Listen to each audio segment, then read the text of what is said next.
Здравейте! Вие сте с поредният епизод на рубриката Пряко с доктор Димитров. Днес темата ще е много актуална и много интересна. Мой гост ще е доктор Павел Николов, който е кардиолог, инвазивен кардиолог с повече от 10 години стаж по тази специалност и управител на медицински център Helen Care 3. Здрасти, доктор Николов. Здравей. Много ми е приятно да си тук. Благодаря. Дълги години се познаваме и работиме с тебе заедно. Малко да се видим в една малко по-различна светлина. И доколкото можем, така сме полезни на нашата аудитория. Благодаря ти за поканата. Сега ще говорим за кардиологичните заболявания, които са, може би, най-наболялата тема в нашата страна. И от тук проистича и първият ми въпрос. Вярно ли е, че в нашата страна заболеваемостта и смъртността от сърдечно-съдови заболявания е една от най-високите в Европа? Твърдо да. Много се радвам за темата, която си избрал. Безкрайно интересна, безкрайно важна. Не само в Европа, но и в световен мащаб. Първа причина за смъртност са сърдечно-съдовите заболявания. За нашата страна, да, ние сме, за съжаление, лидер в тази класация. По ред причини. Начин на живот, това, че сме на първо място по тютюнопушене в Европа, това, че определено не сме пример за най-здравословно и оптимално хранене и разбира се, все пак има някакъв генетичен фонд. Тоест има един комплекс от фактори, в които ние, така общо казано, бъркаме. Точно за да така. се получават тия неща. Където и да ни фанеш, ние се бъркаме. Добре, понеже ми е много интересна темата и сега в момента, като зачекна така пушенето, говорим за пушене, примерно на нормална, така, дето аз им викам вече аналогова цигара. Тези новите тип, няма да споменавам марки, но с непълно горене на тютюна, имат ли отношение към общото, към работа на сърцето и сърдечно-съдовата система? В никакъв случай няма категорични данни за това, че намаляват сърдечно-съдовия риск.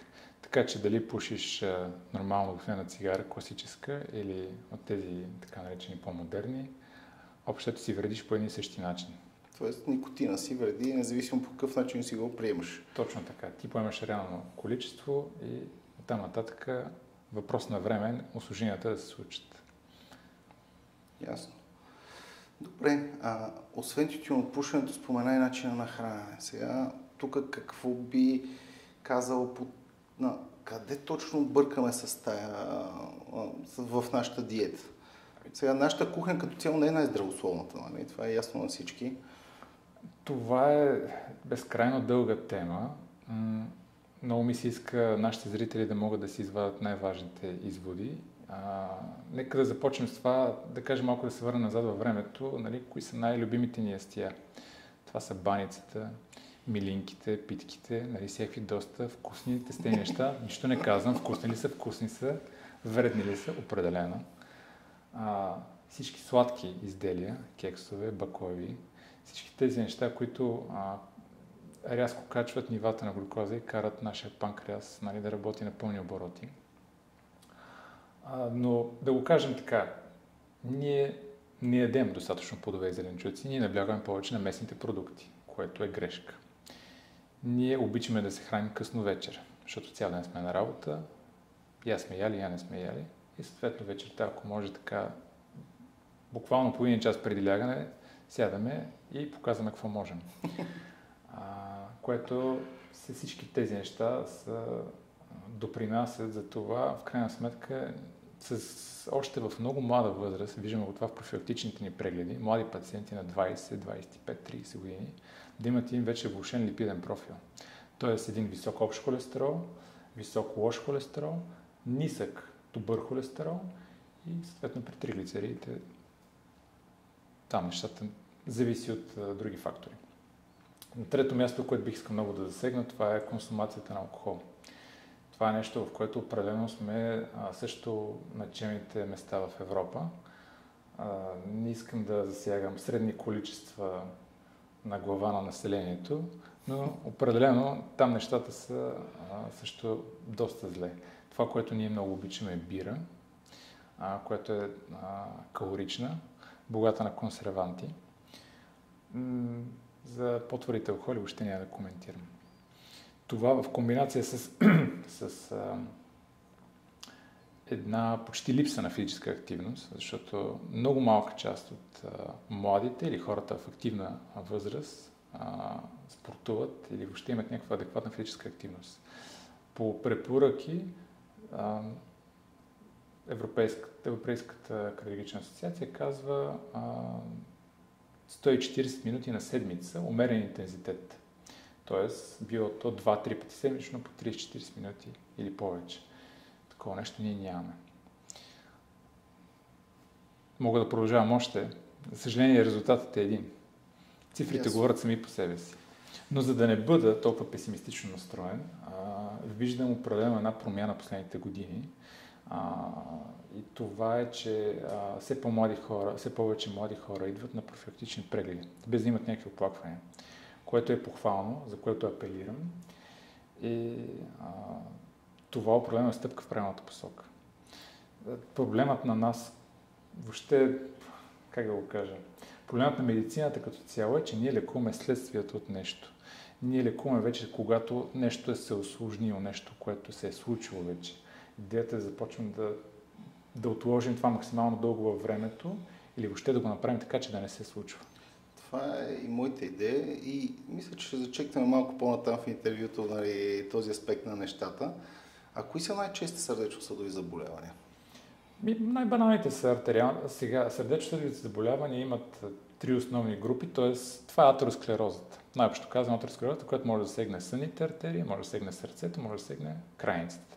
В тези три големи групи са съответно сърдечно-съдовите заболявания, като вече там са артериалната хипертония, там са и различните кардиомиопатии, инфаркта на миокарда, което е изява на исхемичната болест на сърцето. Един голям букет обществото от заболявания. Тоест, да кажем, че най-масовото хората, като си помислят за сърдечно-съдови заболявания, според мен една сещат за кръвното. Да, така е, но кръвното е следствие на проблем. Тоест, ти знаеш, в 90% от случаите причина за кръвното не се установява. Много малък процент от случаите, под 10%, в които има ясна причина за артериалната хипертония и тя може да се лекува. По-голям процент от случаите просто не е ясна причината и това е един, отново, ако мога така да се изразя, нали, букет от причини. Тоест, имаме наднормално тегло, имаме напреднала атеросклероза. Това значи отлагане на, най-простичко казвам, холестеролови плаки по съдовете, всички артерии. Оттам се повишава съпротивлението към сърцето. Сърцето работи с повишено срещу повишено съпротивление и съответно какво може да направи? Дига налягането, най-просто казвам. Започваме да работим по тези причини, ще махнем и кръвното. Има достатъчно проучвания, които казват, че на всеки килограм, свалянето на всеки килограм телесно тегло намалява средното артериално налягане. Тоест, ето, нали, ние сме го доказали какво повече искаме. Иска да се направи малко усилие от наша страна. Не малко, а много. Това, което обичам да казвам, между другото, е, че здравето е лична отговорност. Аз не съм отговорен за здравето на някой човек. Той идва при мен и аз трябва да му свърша работа. Или ти трябва да му свърши работа. Всички ние като лекари. И ако той не е доволен от някой от нас, негов ангажимент е да отиде при някой друг. А не да каже, аз бях на доктор, това беше. Нали, смисъл, тук е нещо, което, извинявам се, че скачам в темата за профилактичните прегледи, но това е тема, която ми е много болна, защото който и да питаш, ние от фирмата минаваме профилактични прегледи, да, там някой удари слушалка и това беше. Не е достатъчно. И когато човек вижда това нещо, негов ангажимент е да отиде при съответния лекар или при доверен лекар, на когото има доверие, на когото вижда, че му е свършил работа, че му е помогнал, за да може да се вземат по-нататъчни мерки, ако са необходими, разбира се. Аз тук искам да добавя, че освен това, че трябва да помислиш за собственото си здраве, освен това, че трябва да намериш лекар, на който да се довериш и отидеш, както казах, да ти свърши работа, си доволен от него, ти вече трябва да имаш съзнанието, че голяма част от отговорността за твоето здраве си е твоя. Лекарът ще ти каже, промени това. Оттам нататък си е твоя отговорност да го направиш и да вървиш по този път. И не да пиеш хапчета, промяна на начина на живот, както говорихме, сърдечно-съдовите заболявания са почти винаги свързани с начина на живот. Има ли имаше друг въпрос, тук, но ние мисля, че го изчерпахме, нали, на какво се дължи, просто те се завъртяха въпросите и така се получи, според мен, изчерпателен отговор. Има ли възможност и съвременни показатели, които да следят и някакси преди да е започнал същинския проблем, да дадат една прогноза дали един човек има повишен риск от сърдечно-съдови заболявания? Абсолютно да. Това е нещо, което аз препоръчвам на моите пациенти. Един набор от лабораторни изследвания, които ясно показват връзката между, мисля такъв, дава се една обща оценка на сърдечно-съдовия риск. Ако мога така да ги изборя набързо, това се разбира се кръвната картина, липидния профил с всичките фракции, това е аполипопротеин Б, това е хомоцистеина, това е С-реактивния протеин, т.е. неща, които ако човек се умява да изследва всяка година, може спокойно така да има някаква предикция на това какво би се случило в следващите години. Тоест, ако тези показатели са в норма, човек може да бъде така сравнително спокоен. Тоест, нещата, които прави и начинът на живот, който води, са окей. Оттам нататък вече, ако има отклонения, техната интерпретация, разбира се, трябва да бъде само единствено от лекар, защото нещата, ти знаеш, са безкрайно сложни. Никога бялото не е бяло и черното не е черно. Да не говорим, че аз имам едно изказване, което много циркулира в обществеността, което аз, честно казвам, като лекар, който работи, нали, с хора постоянно, никак не харесвам, като някой каже, тялото е перфектна машина. Човешкото тяло. Да, то е перфектна машина, но до момента, в който нещо малко не излезе от нормата. В този момент то става така, че то става една кола от карти. Почва да се повличат по него проблеми, този проблем води следващ проблем, това води до следващ проблем и в един момент не знаеш откъде да започнеш с този пациент да работиш. Толкова много неща се натрупват. Така е, абсолютно е така. Истината е, че как да се изразя, че да прозвучи така добре. Нашето тяло е идиотоустойчиво. Ако мога, нали, да ми позволиш така да го кажа. Тоест, ние имаме безкрайен капацитет за компенсация, черен дроб. Нека само да кажем за черния дроб. Нали. Това нещо ти да поглъшеш, нали, такива количества алкохол, лекарства. Нали. Реално всяко нещо, почти което преминава в някаква изкуствена форма, то преминава през черния дроб. И този орган, нали, ти да го натовараш по този брутален начин, нали, дълги години, и той да продължава да работи, значи това значи, че просто Господ ни е създал уникално. Така е. В този ред на мисли ние сме уникални същества. Но има какво да се желая от гледна точка на това. Какво ние правим с тялото си? Добре, а кога смяташ, примерно да кажем в етап на колко години един пациент трябва да се замисли да почне да си следи тези показатели, които ти спомена преди малко, за да бъде спокоен? Много зависи от самия профил на пациента. Ако вземем един пример за един, да кажем, 20 годишен човек, който активно спортува, нали, сравнително се въздържа от някакви вредни навици, така ще го кажа, че се въздържа, не абсолютно, нали, не консумира нищо и така нататък. За него реално едни кръвни изследвания на 1-2-3 години са достатъчни. Нали, вече, за съжаление, тези хора, пак казвам, са много малко. Общото ти се разходиш по улицата и виждаш за какво става въпрос. Ние сме една затлъстяла нация. Там нататък на тези хора, аз казвам, всяка година пускате си кръвни изследвания.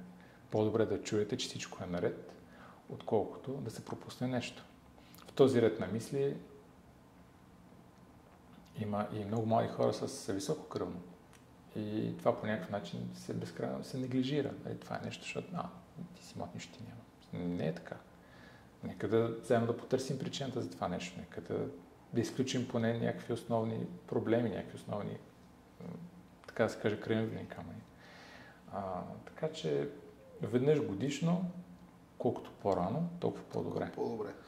Аз бих тук и добавил, че всъщност един човек трябва да види откъде произлиза, т.е. да си направи една равносметка за родители, за баби, дядовци и така нататък.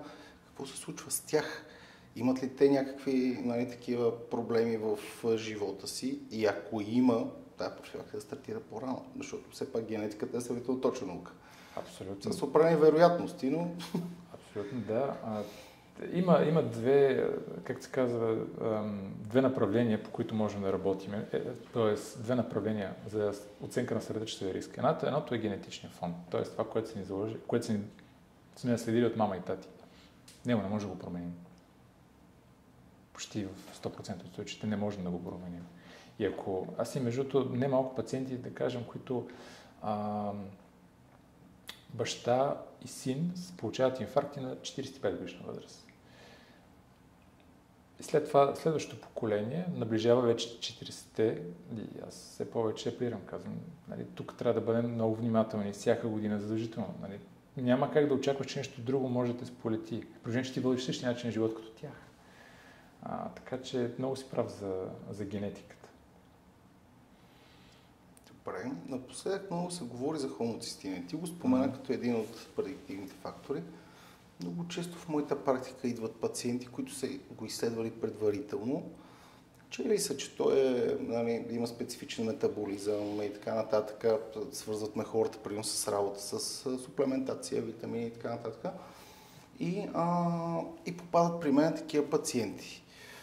Можеш ли да ни разкажеш какво точно представлява хомоцистина? Каква е диагностичната стойност на този показател? Аз ще бъда тук кратък, защото по няколко причини. Хомоцистинът е рисков фактор за сърдечно-съдови заболявания. Да кажем, че това е аминокиселина. Въпросът е, че тук има малко controversial в научните среди. Има проучвания, в които лекарства, т.е. провеждат се терапии при пациенти с висок хомоцистин, за да го намалят, т.е. да го вкарат в нормата, и при тях няма намаляване на честотата на сърдечно-съдовите инциденти, т.е. инфаркт, инсулт и прочее. Тоест, да, рисков фактор за сърдечно-съдови заболявания и не на 100%, нали, аз по-скоро го интерпретирам в една обща картина. Тоест, когато един човек дойде с един набор от лабораторни изследвания, които ги споменахме, той ни дава допълнителни критерии за това има или няма висок сърдечно-съдов рисков фактор. Тоест, дали е рисков фактор за сърдечно-съдови заболявания. Така че така бих отговорил на въпроса. Тоест да кажем, че ако има висок хомоцистин, това в крайна сметка показва известен риск от тромбоз, защото има протромботичен ефект. Но пък нормалният хомоцистин не ти гарантира, че ти напълно няма да получиш тромбоз, защото има редица други фактори, които мисля, че ти доста изчерпателно така спомена при предишни въпроси. Сега малко повече искам аз да кажа хомоцистина. Всъщност това е аминокиселина, която ние в нашото организъм я преобразуваме в метионин, който също е доста важен, нали, за работата на нашия организъм. И това нещо зависи от количествата на определени витамини. Витамин B12, фолиева киселина, като витамин B9, витамин B6 и витамин B2. И много често имаме такива цели семейства, в които имаме проблем с метаболизма на тези микронутриенти. И те си имат риск от висок хомоцистин. Но тук можем да ги успокоим, че ако реално, нали, с една елементарна суплементация и ако следят другите показатели и начин на живот, който е добър за тях, реално те ще могат да си премахнат риска от тромбоза. Точно така, да. Сега, пак казвам, нали, това е едно правило, ето това е едно добро изключение, което казваш и което напълно те подкрепям, че такива пациенти биха имали полза от съответното лечение. Кои са най-важните микронутриенти за работата на сърцето? Понеже ние като кажем сега кардиологични заболявания сърце и почват да се въртат едни медикаменти, нали, хората си представят, че сърцето едва ли не, когато се наруши неговата работа по някаква причина, има някакво вече сърдечно-съдово заболяване, защото трябва само някакви хапчета да се гълтат, някаква терапия такава тежка. Те всъщност много случаи елементарните неща пропускаме, нали? Лато и бето. Определено бих започнал с калия, калци и магнезия. Те участват пряко в буквално зараждането на всеки удар на сърцето. И тези микронутриенти съответно тези показатели трябва да бъдат винаги в норма. Те зависят от безкрайно много неща, няма въобще да навлизам в подробности. Това може би, което е по-важно да се каже, е, че реално при едно балансирано хранене ние бихме получили достатъчно количество от всички тези микронутриенти. И всъщност това отново се прехвърляме в темата, че ние не се храним правилно. Не се храним, дори за съжаление, поглъщайки хранейки с зеленчуци и плодове, ти знаеш общото как стоят нещата на пазара. Много трудно човек може да си намери нормална биопродукция, но намерим ли такава, това е като злато в момента. Ами аз бих казал, че има и една друга тенденция. Както ти кажа, че има тенденция по-млади хора да си правят така профилактични изследвания. Има и тенденция, общо взето, хората да мислят и в тая насока. Да. Появяват се повече места, на които можеш да намериш неща, да гледаш от произхода на нещата. Много е лесно в някои от масовите вериги да влезе на пазара всичко. Отнема малко усилия, но ползата от това е изключително голяма. Така е. Въпросът е, че човек не вижда ползата на секундата. Ние обичаме да виждаме ефекта веднага. Нали? Отиват хората на фитнес и искат веднага някакви добавки, нали? За да може след един месец да е машина. Реално това не е окей. Нито за сърцето, нито за мускулите. Няма какво да обясняваме. Нито за въобще цялата ендокринна система. Същото нещо и с храненето. Когато изядеш нещо хубаво, ти се чувстваш добре, окей, да, но не виждаш ефекта. Нали? Ще го видиш ефекта след половин година, след една година, след 2 години. Или по-скоро няма да видиш следствието от лошото хранене. Негативните неща. Да. Това ще е ефект, че няма да видиш реално негативите. Понеже сега аз се опитвам да се изявявам, виждам ти, че и тебе си с такъв тип мислене по-скоро насочен към профилактиката, отколкото към лечението. Нали? Аз се опитвам да се изявявам в регенеративната медицина, която е може би най-модерният и най-новия клон, в който целта е точно тази. Ние да направим една хубава профилактика с начин на живот, с добавки, с начин на хранене, така че да не се налага после да лекуваме някакви неща, защото с лечението сме, колкото и да напредва медицината, с лечението сме доста слаби все още. Ние поддържаме едно състояние, но много рядко успяваме да го излекуваме. Ако махнем едни инфекциозни заболявания, така е. Даже бих казал, че думата лечение е доста рядко. Абсолютно. По-скоро е поддържане. В този аспект могат ли генетичните изследвания, защото това е нещо, което може да стъпиме, сигурно е, нали, с тези гени човек ходи цял живот и ги ползва цял живот, нали, той е закодиран в тях. Може ли генетични изследвания да са ни полезни при профилактика на сърдечно-съдовите заболявания? Да. Пример за това да кажем е фамилната хиперхолестеролемия. Това е заболяване, наследствено заболяване, което накратко казано организма не може да изчисти този холестерол и в кръвта има един общ холестерол над 7, 8, 9 стойности. Лошия холестерол също е над 5, 6. Виждал съм 17, 18. Ти много меко се изразяваш. Те се характеризират с съответно ранни сърдечно-съдови инциденти. Повече няма какво да обяснявам в тази насока, но това, което да кажем там е важно, пуска се един генетичен пакет, при положение, че по пряка линия имаш баща, майка, брат, сестра с такива заболявания. Задължително и това нещо. Има много модерни лекарства. Всяка година почти се разрешават употребата, навлизат в употреба нови, които се правят на 1 месец, на 6 месеца, сваляне на холестерол, което реално там нещата сме много напред.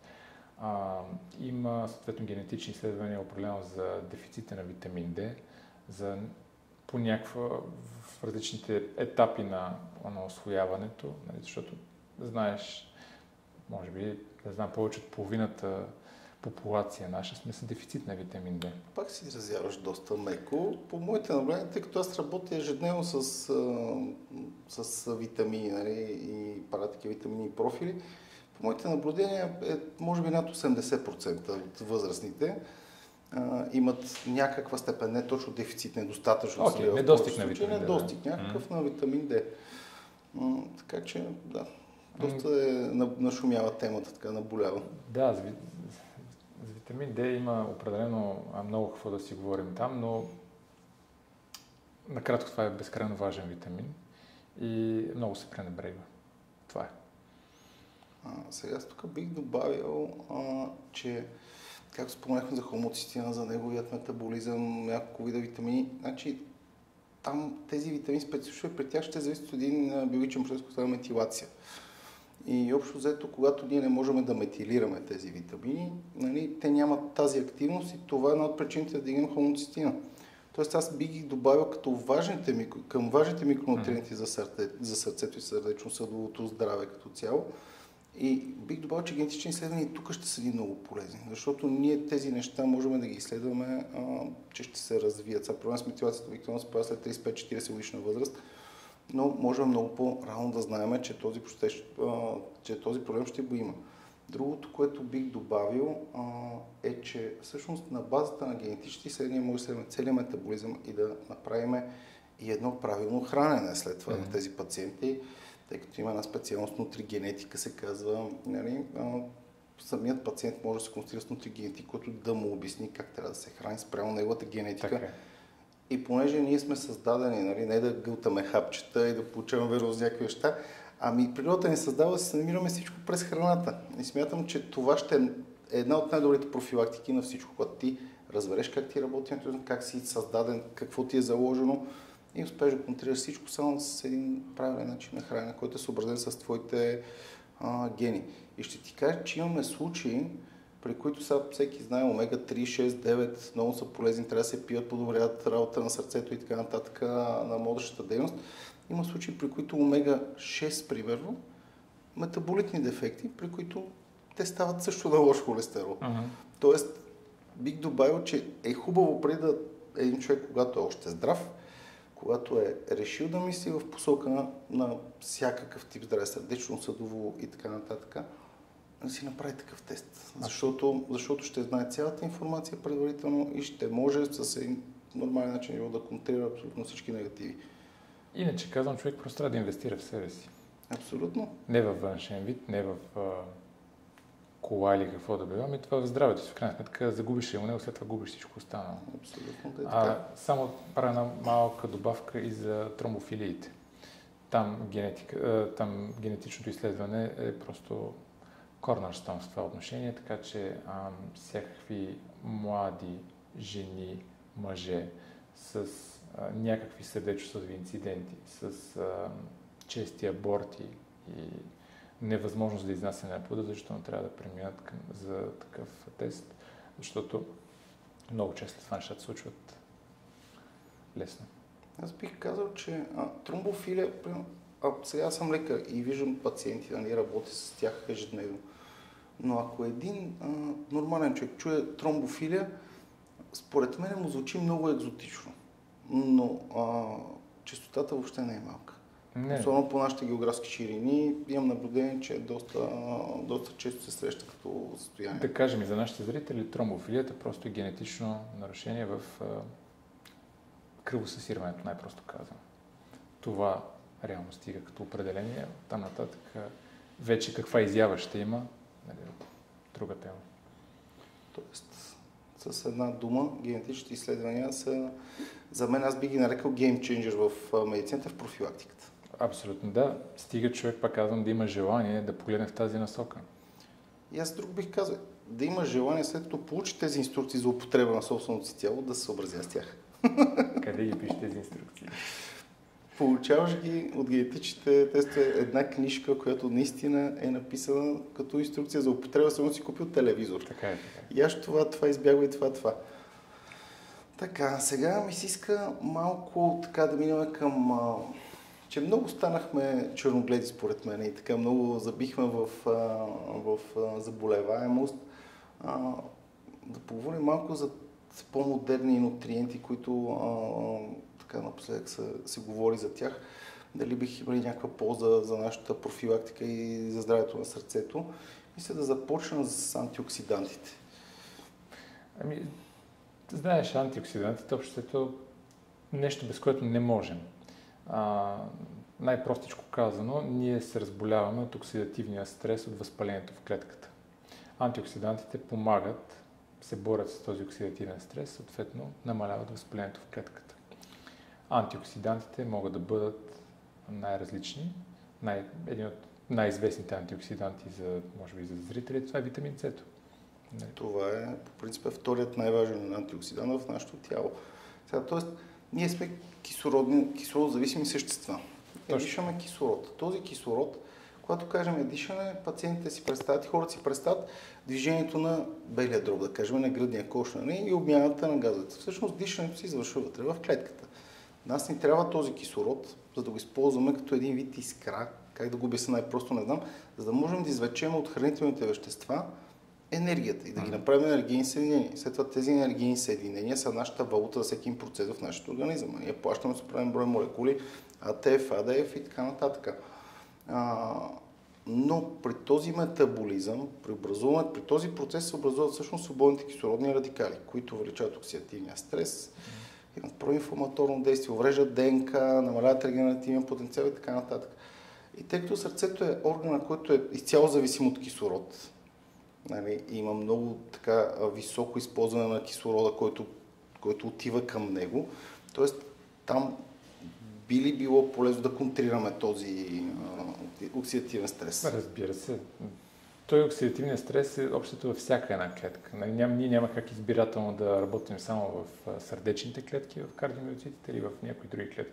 Ние общото намаляваме стреса във всяка една клетка, което това е всъщност положителното на антиоксидантите, говорим в момента като цяло, че те имат ефект във всеки един орган, което изява това нещо, в смисъл, което има различна изява в ежедневието.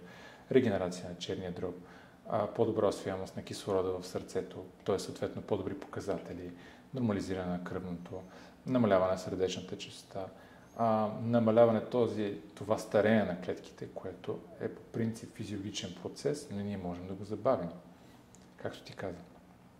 Аз бих добавил и детоксикиращо действие, поне подобрява чернодробната функция. Може би всъщност за черен дроб, може би трябваше да започнем с това нещо, прав си. Като най-потърпевш орган от нашите действия, това определено е черния дроб. И разбира се, това е уникалният орган, който може да регенерира. Ние трябва да максимално много да му помагаме в това отношение. Сега, спомена за витамин С, аз ще добавя и други антиоксиданти, като глутатиона, който е нашият най-важен антиоксидант. Ние си го произвеждаме в определени количества и точно така. Резвератрола, за който се говори много напоследък, беше много модерен за анти-ейдж в един момент. Сега по-скоро се обърнаха препоръките, по-скоро акцентират върху сърдечно-съдовото му действие, нали? И по-скоро го препоръчват за профилактика на сърдечно-съдови заболявания. Да, реално тези три антиоксиданта, всеки от тях има своето незаменимо действие и при правилната суплементация, при един увреден организъм или в по-ниски дози при профилактика, има страхотен ефект върху цялото тяло, особено върху сърдечната система. Добре, и понеже почнахме с антиоксидантите, има и други много модерни неща в момента, които бих казал, че по-скоро покрай анти-ейджа почнахме да им откриваме други ефекти. Става въпрос за НАТ и за Q10. Те са доста важни неща, естествени неща, които ние си произвеждаме, имаме в нашето тяло като цяло. Добавянето им под някаква форма би ли довело до подобряване на работа на сърцето или до намаляване от риска от сърдечно-съдови заболявания? Това, което е на теория, нещата изглеждат доста обещаващи. Както в интерес на истината и при отделни пациенти в практиката. Знаеш, още преди няколко години има вече проведени малки проучвания с малък брой пациенти, 50, 100, 150 пациента, при които става това заместване с НАТО. И има реален ефект върху липидния профил. Конкретно в момента говорим за сърдечно-съдовата система. Има едно подобряване на липидния профил, което автоматично ти намалява сърдечно-съдовия риск. Тоест, да, теоретично, нещата вървят точно в тази посока и това е пътят. Това, което според мен има какво да се работи, е, че все още на много малко места лекарите знаят точно как да се субституират и с какви дози и така. Определено тук бих апелирал за това това да се прави само от утвърдени специалисти. Нали, не, защото има малко залитане в посока, нали, всеки започва да се занимава с някакви неща, които нашумяват. Не е хубаво това нещо. Защото в крайна сметка от това страдат пациентите. Когато човек е отдаден на това, което прави, че те занимава се, че следи проучвания, нали, тогава нещата се получават. За което те поздравявам и тебе. Благодаря ти. И аз ще кажа, че всъщност над е показател, който може да бъде изследван. В интерес на истината имам тестове, които директно могат да определят нивата на над. Друг тест, който индиректно може да съдиш за нивата на над, са тестовете за метаболитна възраст, които са доста така нашумяли. Има няколко вида тестове. Тоест да не се правят нещата на сляпо. Абсолютно. Тоест би имало полза, когато реално има нужда от това нещо. Когато няма нужда, не знаем дали негативите ще са повече от позитивите. Аз бих обобщил в 3 линии положителния ефект на НАДА и това е доказано. Това не съм го измислил аз. Той повлиява възпалението в клетката. Повлиява оксидативния стрес, повлиява съответно и в имунната система хомеостазата. Има един баланс, който съответно между те клетките, няма да навлизам в подробности, но реално само като вземеш тези ползи от това нещо и човек наистина трябва да се замисли в крайна сметка дали не би било полезно и за него. Особено за хора, които са подложени на голям стрес, хора, които работят от сутрин до вечер, хора, които пушат, разбира се, хора, които прекаляват с нещата, които не трябва да се прекаляват. Аз бих добавил тук хората, които са с хронична умора и хората, които са с нарушения в имунитета, т.е. които често се разболяват. Много често причината е там. Ти със сигурно си забелязал между ефекта върху съня на НАДА. Определено това е нещо, което трябва да се отбележи. Е реално, че понеже ние в крайна сметка регенерираме докато спим, т.е. ние се възстановяваме, всичко, което се е случило през деня, по някакъв начин дали го преживяваме през нощта, нашите органи започват да работят по-бавно, сърцето започва да бие по-бавно, кръвното налягане се намалява, за да може един вид сърцето да си почине през нощта. Тоест съня на нас е безкрайно важен. И това, което съм забелязал като ефект е подобряване качеството на съня. Било то с НАД или било то с други приеми, това определено е таргет. И нещо, което човек може да направи сам. При това е от добре доказаните ефекти, по принцип, ефекта върху съня. Даже напоследък доста публикации излезаха относно точно приложението му при зависимости. Това беше първото нещо, което го одобриха FDA за употреба. Нарушенията в съня, невродегенеративните заболявания и така нататък.